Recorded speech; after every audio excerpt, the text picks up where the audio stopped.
Étienne, alors toi tu viens du monde de la finance, ancien trader. Tout à fait. Et tu as cofondé EasyZone. Alors est-ce que tu peux nous expliquer ce changement stratégique ? En fait, on est parti du constat, enfin je viens de la finance de marché, j'étais trader, j'intervenais notamment sur des desks, sur des bureaux qui faisaient de l'arbitrage entre différentes actions, et ça a imposé d'avoir des modèles mathématiques prédictifs extrêmement performants en temps réel et qui devaient être alimentés par énormément de sources de données.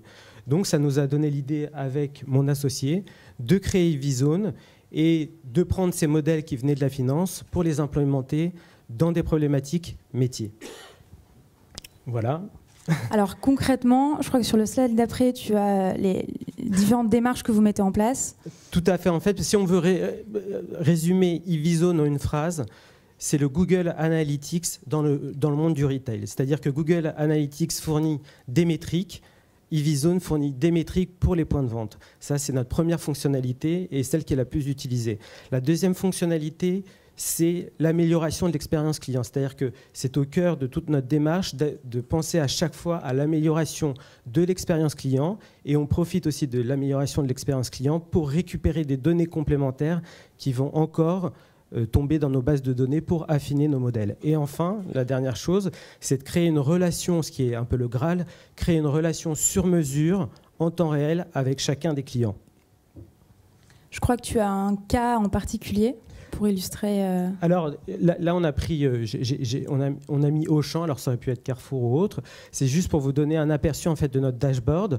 De la même façon que Google Analytics a des métriques comme le nombre d'internautes, le nombre de clics, EasyZone présente un nombre de métriques pour les points de vente. Donc, ça sera le nombre de passants devant la boutique, le nombre de visiteurs. Donc, ce qu'on peut en déduire, c'est un taux de transformation qui est aussi synonyme d'attractivité de la boutique ou du centre concerné. Ce sont aussi les repeat visiteurs et les nouveaux visiteurs. On peut déterminer qui est un nouveau visiteur, qui est un visiteur qu'on a déjà vu, combien de fois on l'a déjà vu, et déterminer la durée moyenne de visite dans le magasin. Tout ça se fait sans qu'aucune action des clients ne soit faite. C'est-à-dire que tout est fait de manière passive en utilisant les signaux qui sont émis des différents téléphones portables. Et derrière, il y a des algorithmes extrêmement complexes qui traitent tous ces signaux en temps réel pour fournir ces métriques. Et c'est donc à partir de ces métriques que vous pourrez aller sur du prédictif. Tout à fait, entre autres. Donc on va voir en fait le premier use case dont tu parlais, c'est qu'on a fait un test avec Dior, en fait, pour la période de Noël, sur le mois de décembre, sur le Sephora des Champs-Élysées. Dior a mis un corner dans lequel ils vendaient ses produits au sein du magasin Sephora. Dior avait la problématique suivante, c'est qu'ils nous ont demandé d'installer un Wi-Fi qui avait vocation à faire venir du monde sur leur stand. Donc la première étape, c'est qu'on a installé la borne Wi-Fi et on a mesuré les métriques à la Google Analytics. C'est-à-dire qu'on peut dire que 110 000 personnes à peu près ont visité le Sephora sur cette période, qu'il y a eu à peu près 30 000 visiteurs sur ces 100 000 visiteurs qui sont rentrés dans le stand Dior, et on peut déterminer une durée moyenne de 1 minute 12 des visiteurs sur le stand Dior. Donc c'est des premiers métriques qui déjà donnent on va dire une première vision des choses pour Dior. S'ensuit le fait que Dior propose du Wi-Fi gratuit. Comme n'importe quelle boutique aujourd'hui, la plupart des boutiques commencent à s'y mettre. Pour attirer les gens, on a proposé un incentive, donc une splash page. La splash page, c'est en fait quand vous cherchez le Wi-Fi sur votre téléphone et que vous cliquez sur, par exemple, Dior Wi-Fi gratuit, il y a une splash page qui apparaît. On propose, outre une image Dior customisée, on propose à la personne de venir sur le stand Dior en lui offrant des échantillons. Donc la personne, on a remarqué que ça fonctionnait bien. Et donc, on a eu des résultats qui ont été assez étonnants et positifs. La première chose, c'est que 2000 personnes à peu près ont vu cette splash page et donc ont vu un espace média Dior customisé. La deuxième chose, c'est que 50% des gens qui sont connectés au Wi-Fi sont venus sur le stand Dior par la suite. Donc on pense que c'est un moyen d'attirer les gens vers le stand. On a réussi à prouver que 354 personnes sont venues. Alors ça paraît petit, mais ça a été fait sur une courte période. 354 personnes sont venues. exclusivement du fait qu'on avait mis le Wi-Fi et qu'on avait mis cette splash page. Et enfin, le temps passé sur le stand Dior par ces personnes connectées au Wi-Fi est 4 fois supérieur par rapport aux gens qui ne sont pas connectés au Wi-Fi. Donc on voit que le Wi-Fi, dans ce cadre-là, est beaucoup plus qu'un service gratuit aux clients, ce qui est déjà pas mal, mais qu'on peut aller beaucoup plus loin. C'est un outil de monitoring, et c'est un outil d'optimisation, et c'est aussi un outil de ROI mesurable. Donc là, dans cet exemple, donc il y avait juste un accès au Wi-Fi. Il y a d'autres exemples où il peut y avoir un login via Facebook, via Twitter, pour vraiment pouvoir suivre. Tout à fait. Alors en fait, dans ce cas de figure, on a mis juste avec, en accord avec Dior, un accès tout simple, c'est-à-dire un lien, bien sûr avec des conditions générales d'utilisation, mais un lien tout simple. On peut penser mettre ce qu'on veut, c'est-à-dire un questionnaire, ou même aller plus loin et mettre un connecteur Facebook, un connecteur LinkedIn, un connecteur Viadeo, pour s'authentifier pour le Wi-Fi. À partir du moment où la personne s'authentifie, notamment via Facebook, nous récupérons toutes les données, nous les analysons et nous les donnons aux clients sous forme de dashboard pour qu'ils aient accès à un social profiling de l'ensemble de leurs clients. Donc ça peut aller beaucoup plus loin qu'une simple authentification. Donc c'est un outil d'espace média customisé et aussi de récupération de données qu'ils n'ont pas, que les marques souvent n'ont pas. Ton deuxième cas. Le deuxième cas qui est un peu différent, si on veut pousser l'expérience un peu plus loin, aujourd'hui beaucoup d'enseignes développent des applications mobiles. On a parlé beaucoup de l'iBeacon. Donc là, c'est un exemple classique d'iBeacon. Donc on a pris l'exemple d'une femme qui est dans une gare, puisqu'on a travaillé avec Relais sur un cas similaire à Dior, notamment à la gare Saint-Lazare. La personne passe à côté du relais.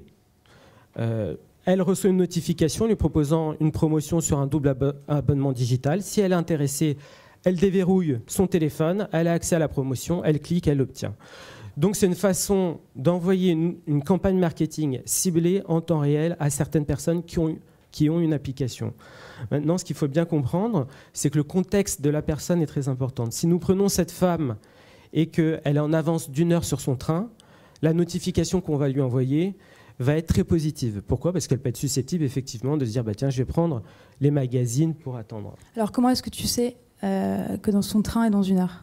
Alors, je ne sais pas que son train est dans 1 heure, sauf si je la connais personnellement, mais c'est rare. Mais par contre, je connais son comportement. C'est-à-dire que les signaux qui sont récupérés, qu'on récupère via son téléphone mobile, nous indiquent si la personne est pressée ou si elle passe tout doucement devant l'enseigne. Donc on a une indication de premier comportement sur la personne, ce qui est fondamental. Pourquoi ? Cette même personne qui est en retard passe rapidement devant l'enseigne Relais parce qu'elle est en retard pour son train. Si on lui envoie une notification de ce type, ça va plus l'agacer qu'autre chose. Donc ce qui veut dire que... Je t'en prie, tu avais une remarque. Oui, donc ça veut dire qu'il faut quand même caler l'application Relais. Alors exactement, c'est pour ça qu'il faut bien distinguer 2 choses. l'iBeacon, comme ça a été dit précédemment, ça ne marche qu'avec les applications mobiles ou le Passbook d'Apple. Mais bon, ça c'est encore un cas spécifique. Mais par contre, avec le Wi-Fi, donc le premier cas de Dior qu'on a vu, l'authentification se fait juste avec une connexion Wi-Fi toute simple. Et donc du coup, comment est-ce que vous travaillez au téléchargement, à encourager le téléchargement de l'application ? Eh bien justement, sur le cas qu'on a vu de Dior, nous pouvons penser, ce qu'on appelle sur la landing page, c'est-à-dire sur la page sur laquelle ils atterrissent une fois qu'ils sont authentifiés, les pousser à télécharger l'application de l'enseigne concernée. Donc ça peut énormément servir, notamment on travaille en ce moment de manière confidentielle avec une grande banque française pour pousser le téléchargement de leur application au moment de la connexion Wi-Fi dans leurs agences. Donc avec toutes ces informations, toutes ces données, vous allez sur le prédictif. Est-ce que tu peux nous en dire ? Oui, tout à fait. Je peux vous le présenter. En fait, le prédictif, c'est un peu ce dont je parlais au départ, c'est-à-dire récupérer des données et en déduire une action à faire. Donc, nous, ce qu'on fait, c'est qu'on récupère un maximum de données de différentes sources, on les compile et on donne une action. Pourquoi ? Parce que, comme on l'a vu, une campagne ciblée beacon dans un lieu, si ce n'est pas ciblé de manière très fine par personne, ça revient à parasiter les gens à 80% du temps. Lorsque c'est ciblé, ça marche extrêmement bien. Je vous donne un exemple.